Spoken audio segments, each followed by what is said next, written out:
अजीजान आपको आपके भाई आदिल राजा का सलाम पहुंचे। अजीजान जमहूरियत का जनाजा है, जरा धूम से निकले, To देखिए तो amend the सही कि मनाजिर Constitution क्या of है the इस वक्त। Islamic Republic of ये आपको Pakistan, सीन the नजर आ रहे हैं, मनाजिर Constitution नजर आ रहे हैं इस 27th वक्त Amendment Bill 2025, पाकिस्तान की as सेनेट के, reported by the Standing जहां पे Committee, इस be वक्त taken जो into है वो consideration at पीटीआई once. के अंदर से भी I डिफेक्शन हो गई है, I जेयूआई now के अंदर put से the भी डिफेक्शन motion हो गई before the है। House. और जनाब Those who are तमाम in के favor तमाम of the लोग motion may मिलके say इस aye, वक्त and जमहूरियत those के जनाजे against के may ऊपर say जो है वो no. जश्न मनाने की I तैयारी कर think रहे the हैं। ayes have एहतजाज it. यहाँ The पे ayes have it. Allama The Raja motion Nasir is Abbas carried. Naqvi साहब कर रहे हैं। लेकिन ये जमहूरियत का जनाजा जो निकल रहा है, ये सिर्फ यहाँ पे जमहूरियत के जनाजे तक की कहानी नहीं है, बल्कि असल में ये गेम ऑफ थ्रोन्स चल रही है। और जहां हर करेक्टर अपनी कुर्सी और अपनी इम्यूनिटी बचाने के चक्कर के अंदर है, बेचारे वजीर आजम शहबाज शरीफ अर्दिल आजम पाकिस्तान को तो यह सहूलत मैसर नहीं हुई क्योंकि वो इमरान खान से डरे हुए बैठे हैं। लेकिन ये जो जमहूरियत का जनाजा है, इसकी असल कहानी जो आज 27वीं तरमीम जबरदस्ती पास करवाई गई है और करवाई जा रही है और सदर पाकिस्तान के इसके ऊपर साइन होने हैं, असल जो कहानी है वो मुनीर मिस्त्री के नाम से पहचाने जाते हैं, माने जाते हैं। उनको मुख्तलिफ लोग कहते हैं। पाकिस्तान के आर्मी चीफ जो है हमारे चाचू, और सदर जरदारी, एक जरदारी सबके ऊपर भारी, ये उनकी असल में सियासी शतरंज की जो चाल खेली गई है, वो असल कहानी है जिसने ये साबित कर दिया है कि ये पूरे का पूरा सिस्टम अवाम के लिए नहीं, चंद महदूद लोगों के लिए काम कर रहा है। आपको अंदरूनी कहानी के बारे में बताना बहुत जरूरी है। तो सबसे पहले यह समझ लें कि 27वीं आईनी तरमीम है क्या। मुख्तसर अल्फाज के अंदर बिल्कुल सादा सादा बात आपको बताता हूं। ये असल में वो आईनी तब्दीली है या आईनी तरमीम है जिसके बाद आर्मी चीफ को वो तमाम ताकतें जो पहले ही उसने जबरदस्ती काबू की हुई थी, अब उसको आईनी इख्तियार मिल जाएगा और वो बादशाह तकरीबन बन जाएगा। अनदाता बादशाह, अरशद शरीफ शहीद जिसको नंगा बादशाह कहते थे। लेकिन यहां पे एक ट्विस्ट है इस कहानी के अंदर। सदर जरदारी साहब ने फारूक एच नाइक के जरिए एक इम्यूनिटी क्लॉज कि जनाब सानू तुसी हाथ नहीं ला सकते, आर्मी चीफ ने अपने लिए भी डाली थी, लेकिन सदर जरदारी ने अपने लिए इंसर्ट करवा लिया इम्यूनिटी क्लॉज, जो कि सदर पाकिस्तान को, प्रेसिडेंट ऑफ पाकिस्तान को प्रोटेक्शन देता है। लेकिन प्राइम मिनिस्टर को यह सहूलत मैसर नहीं है, क्योंकि प्राइम मिनिस्टर को सहूलत होगी तो इमरान खान को अगले दिन इनको जेल से निकालना पड़ेगा। यानी यहां पे जरदारी ने अपनी कुर्सी बचा ली है और एक आईनी दर्द सर खड़ा कर दिया है आसिम मुनीर साहब के लिए, फील्ड मार्शल चाचू के लिए। कैसे, इसके बारे में आपको बताते हैं। अब आपको बताता हूं कि असल कहानी क्या है जनाब। मेरे सोर्सेस के मुताबिक एक फारूक एच नाइक साहब ने एक मास्टर स्ट्रोक जो है वो खेला है। जरदारी साहब को पहले ही पता था कि इसने 26वीं तरमीम आसिम मुनीर ने करवाई और ये पावर ग्रैब कर रहा है, Aahista Aahista game of throne चल रही है, ठीक है, तख्त या तख्ते की जंग चल रही है। तो 27वीं तरमीम ये करने जा रहा है जिसके अंदर 18वीं तरमीम को ये रोल बैक करना चाहता है, नए सूबे बनाना चाहता है, जो कि सदर जरदारी ने रुकवा लिया है नवाज शरीफ के साथ। जो भी बैक एंड डील थी या नहीं थी उसके बारे में तो हमें नहीं पता, लेकिन इसमें कलीदी किरदार जो है वो पीपल्स पार्टी ने अदा किया और उन्होंने इसके ऊपर फुल स्टॉप तो लगा दिया। लेकिन इसका ये मतलब नहीं है कि उनको पता नहीं था कि ये 27वीं के बाद 28वीं तरमीम भी करवाएगा और 28वीं तरमीम के बाद ये आएगा हमारे पीछे।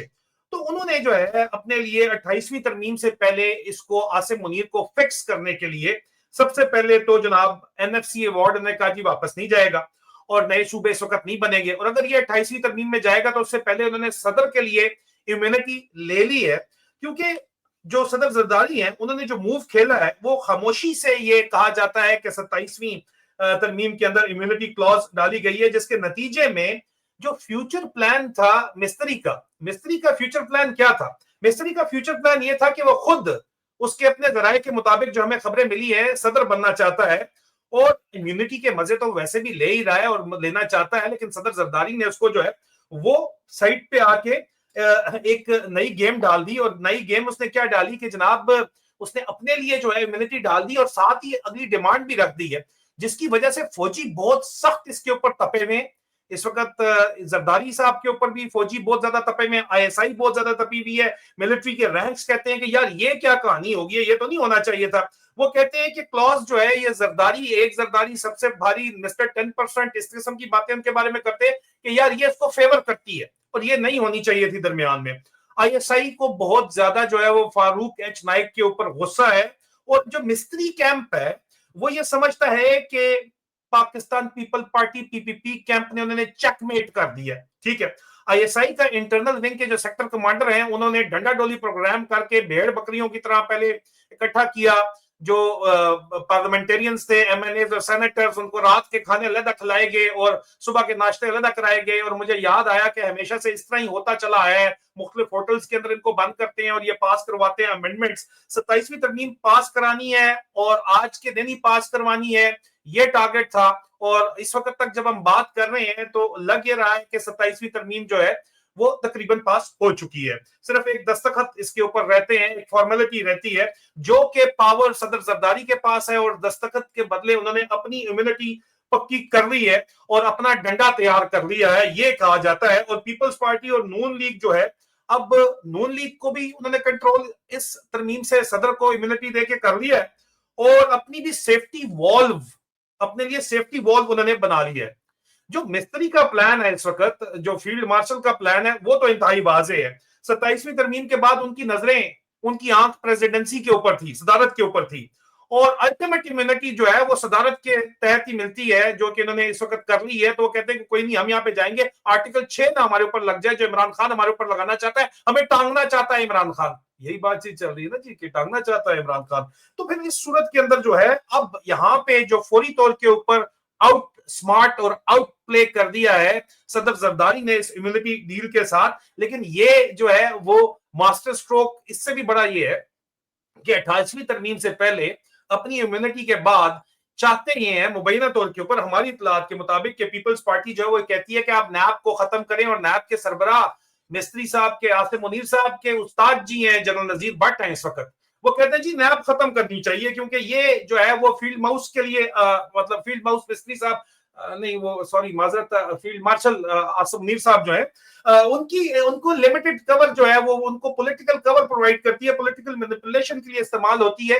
तो फिर 28वीं तरमीम इनको पता आनी है, तो फिर 28वीं तरमीम में क्या होगा, उसमें बाकी का गेम कंप्लीट करने की कोशिश की जाएगी, और रिसोर्सेज भी 18वीं तरमीम भी वापस लेने की कोशिश की जाएगी, और उसके अलावा हमारे जरा ये कहते हैं कि सूबे भी नए बनाने की कोशिश की जाएगी।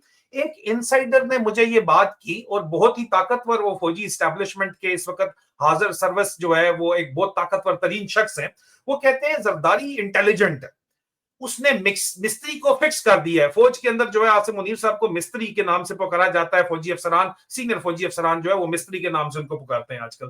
तो वो मेरे ख्याल में नजर चौहान साहब ने उनको एक नाम रखा हुआ था, उससे ये इन्होंने आगे लेके नाम जो है मुनीरा मिस्त्री, तो उन्होंने सिर्फ मिस्त्री को चूज कर लिया है। वो कहते हैं जी कि जरदारी ने मिस्त्री को फिक्स कर लिया है, और उसको ओवरथ्रो नहीं करना चाहता, कोई भी इस वक्त नहीं चाहता कि जी मिस्त्री को या आसिम मुनीर को, फील्ड मार्शल को ओवरथ्रो किया जाए। सब ये इस वक्त चाहते हैं कि इंतजार करो, और इसकी टर्म 2 साल में 27 में खत्म हो रही है, उस वक्त तक इंतजार करो, असल कहानी उस वक्त उन्होंने करनी है। साफ लफ्जों के अंदर कहा यह जा रहा है कि ये पूशू कोई नहीं होगा, इनकलाब वगैरह कोई नहीं आएगा, सब वेट कर रहे हैं कि वक्त अपना काम करे और उसके तहत ये काम होगा। लेकिन मैं आपको यहाँ पे एक बात वाजे करता चलूं कि सिर्फ यहाँ पे 28वीं तरमीम से पहले अमेरिका के अंदर भी हलचल बहुत ज्यादा है इस वक्त, उसके बारे में मैं तफसीली रिपोर्ट दूंगा। और एनिमी ऑफ योर फ्रेंड के फॉर्मूले के तहत इमरान खान के लिए भी एक मुस्बित खबर जो है वो इस वक्त हम कुछ सुन रहे हैं, मैं कंफर्म करके आपके सामने रिपोर्ट हाजिर करूंगा। और मैं आपको सिर्फ ये बताता चलूं दोस्तों कि अभी खिलाड़ी दोनों अपनी अपनी मूव्स खेल रहे हैं, ये मैच अभी खत्म नहीं हुआ, कहानी अभी बाकी है, मैच अभी चल रहा है, ये टेस्ट मैच है, खान ने कहा था। खान भी इसमें प्लेयर इस वक्त ग्राउंड पे तो नहीं है, लेकिन सबसे बड़ा प्लेयर इस वक्त इमरान खान ही है, खान ही है, ठीक है। जरदारी ने इस वक्त बहरहाल जो है मौका ये बाजी जीती है, कॉन्स्टिट्यूशन उन्होंने जो है उसको आइन के अंदर एक ट्रैप सेट कर दिया है, चूहे के लिए ट्रैप लगाया जाता है, फील्ड माउस ट्रैप उन्होंने लगा दिया है बहरहाल यहाँ पे, ठीक है। और मिस्त्री जो है वो अपनी प्रेसिडेंसी की जो तस्वीर फौरी तौर के ऊपर देख रहा था कि मैं अपनी 2027 में रिटायरमेंट डेट, फील्ड मार्शल को भी रिटायर होना होता है, वर्दी वो सारी उम्र पहन सकता है, लेकिन रिटायर फील्ड मार्शल को भी होना पड़ता है, सर्विस पूरी होने के ऊपर उसको घर जाना पड़ता है, ठीक है जी। यहाँ पे अगर इस तरह होता तो सैम मानेकशॉ इंडिया के फील्ड मार्शल वो घर ना जाते, या अयूब खान फील्ड मार्शल घर ना जाता। और जब वो घर गया तो अयूब कुत्ता के नारों की वजह से गया था, आपके सामने, आपको याद ही होगा, ये तारीख का हिस्सा है सारा का सारा यहाँ पे। तो इन हालात के अंदर यही वजह है कि प्रेसिडेंशियल इम्यूनिटी जो है ये एक मास्टर स्ट्रोक इस गेम ऑफ थ्रोन्स के अंदर, तख्त और तख्ते की जंग के अंदर जो है वो सदर जरदारी ने ये एक ड्राइव खेला है। और इस वक्त आइंदा आने वाले दिनों के अंदर जो कि आईएसआई एम विंग और आईएसपीआर के इस वक्त लफाफी साहिबान हैं, सहाफी साहिबान हैं, वो एक बयानिया बनाने की कोशिश करेंगे। हर टाउट, हर माउथ पीस जो है वो क्रिटिसाइज करेगा इम्यूनिटी को, जिसकी वजह क्या है वो मैंने आपको बता दी है। असल मसला ये है कि जरदारी ने मिस्त्री को उसकी अपनी अमेंडमेंट के अंदर फंसा दिया है। ये गेम ऑफ थ्रोन्स है, पाकिस्तान एडिशन स्पेशल। मैं हूं आदिल राजा, चैनल देखते रहिए, बहुत जल्द आपके लिए स्पेशल रिपोर्ट्स लेके आऊंगा। खुदा हाफिज।